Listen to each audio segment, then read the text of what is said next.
वालेकुम स्टूडेंट्स। बेटा कैसे हैं आप? सब ठीक हैं? अच्छा बेटा, काफ़ी सारे बच्चों की रिक्वेस्ट आई थी कि सर आप जेनेटिक्स के ना बेसिक टर्म्स के बारे में बताएं और जेनेटिक्स है क्या, इसके ना शॉर्ट क्वेश्चंस के हवाले से ना हमें करवा दें। तो बेटा आज स्टार्ट करते हैं, ये बेसिक्स ही अब करते हैं इंशाल्लाह। इसके बाद जो है मैं आपको बाकी इसका जो कंप्लीट चैप्टर है वो हम स्टार्ट करेंगे बाद में। देखिए बेटा, बेसिक्स ऑफ जेनेटिक्स, इसमें हम जब भी बात करते हैं ना जेनेटिक्स, देखिए बेटा जेनेटिक्स है क्या। जेनेटिक्स वर्ड निकला है जीन से। जेनेटिक्स बेसिकली एक बायोलॉजी की ब्रांच है। अब इस ब्रांच में हम क्या करते होते हैं, जीन्स और डीएनए की स्टडी करते हैं। अब स्टडी की किस चीज़ की जाती है? देखिए बेटा, हमें हमें ये पता होना चाहिए कि जीन्स हैं क्या, डीएनए क्या है। तो इसको समझने के लिए बेटा हमें सबसे पहले समझना पड़ेगा सेल। बेटा याद रखिएगा, दुनिया में कोई भी जानदार है, कोई भी लिविंग ऑर्गेनिज्म है, वो सेल का बना हुआ है। तो जब मैं बात वर्ड यूज़ कर रहा हूँ बायोलॉजी के अंदर, हम जिस सेल की बात करते हैं तो ये बेसिकली बेसिक यूनिट है। हमारा कोई भी जानदार है उसकी लाइफ का बेसिक यूनिट, स्ट्रक्चर और functional unit of life is known as cell. तो बेटा वो सेल किन चीज़ों से मिलकर बना है? जब हम बात करते हैं तो देखें उसमें बेटा सेल वॉल होती है, अगर हम प्लांट की बात करें, बैक्टीरिया की बात करें, या फिर हम बात कर रहे होते हैं फंजाई की, तो इनमें सेल वॉल होती है, सेल मेम्ब्रेन होती है, साइटोप्लाज्म होता है, देन आता है न्यूक्लियस। तो बेटा इधर न्यूक्लियस ही मेन रोल अदा कर रहा है। तो देखिए बेटा, न्यूक्लियस के अंदर पाया जाता है क्रोमोसोम्स। हर एक जानदार में बेसिक नंबर ऑफ़ क्रोमोसोम्स अलग होते हैं। जैसे अगर हम बात करते हैं ह्यूमन बीइंग्स की तो 46 क्रोमोसोम होते हैं।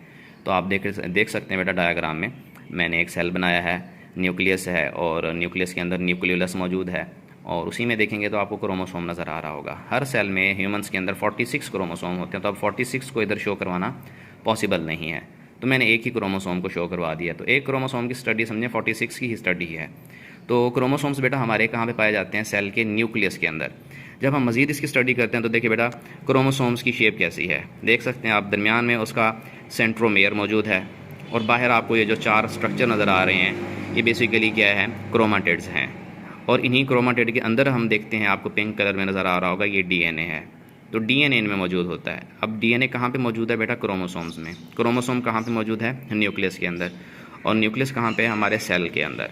तो ये बात आई थिंक आपको समझ आ गई होगी कि कोई भी जानदार है उनके अंदर क्रोमोसोम्स उसके कहाँ पे पाए जाते हैं? न्यूक्लियस में, सिवाय बैक्टीरिया के।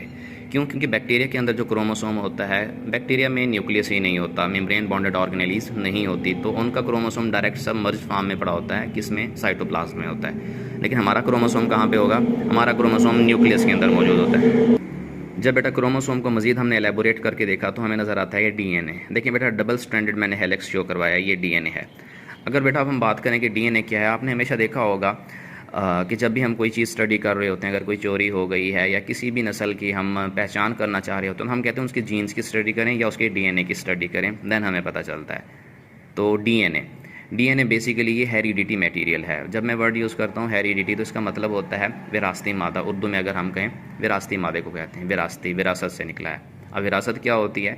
ये सारे बच्चों को पता है कि जब भी कोई ख़ानदान में बात हो रही हो तो वो कहते हैं कि ये चीज़ हमें विरासत से मिली है। विरासत से मुराद होता है जो वालिदैन से बच्चों में कोई चीज़ मुंतकिल हो रही होती है, वो विरासत होती है। ये डीएनए जो है ये विरासती मादा है। विरासती मादा से मुराद ये कि वालिदैन से बच्चों में ये खसूसियात लेके आता है। हम जब भी बात करते हैं कि कोई भी बच्चा है ये अपने माँ बाप की शक्ल नज़र आता है। अब हम क्यों कह रहे हैं? क्यों? क्योंकि देखें वालिदैन उन्हीं के क्रोमोसोम्स ही आपस में अटैच होकर नेक्स्ट फर्दर जनरेशन में ट्रांसफ़र हुए हैं। तो अभी मैंने जैसे बताया है क्रोमोसोम के अंदर डीएनए है। डीएनए कहाँ पे मौजूद है? क्रोमोसोम में, और क्रोमोसोम हमारे न्यूक्लियस में, और न्यूक्लियस हमारा सेल में मौजूद है। तो वालिदैन से बच्चों में जो खसूसियात मुंतकिल होती हैं वो किसके थ्रू होती हैं? डीएनए के थ्रू ही होती हैं।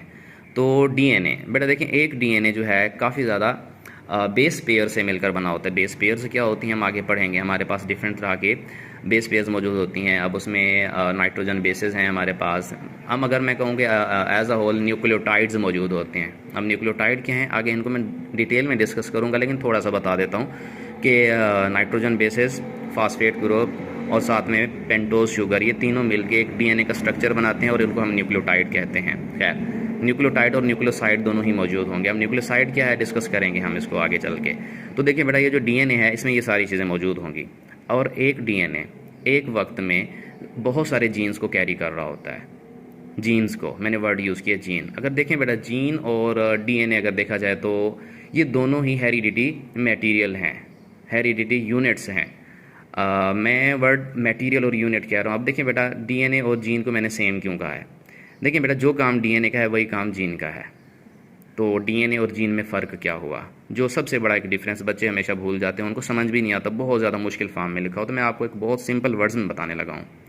देखिए बेटा, एक डीएनए के अंदर, जैसे आपको ये डायग्राम में नज़र आ रहा है, ये एज अ होल एक डीएनए है, ठीक है। देखिए बेटा, एक डीएनए काफ़ी ज़्यादा, अगर मैं बात करूँ कि एक डीएनए काफ़ी ज़्यादा सेगमेंट से मिलकर बना हुआ है, जिसमें से एक सेगमेंट आपके सामने ये है, एक छोटा सा टुकड़ा।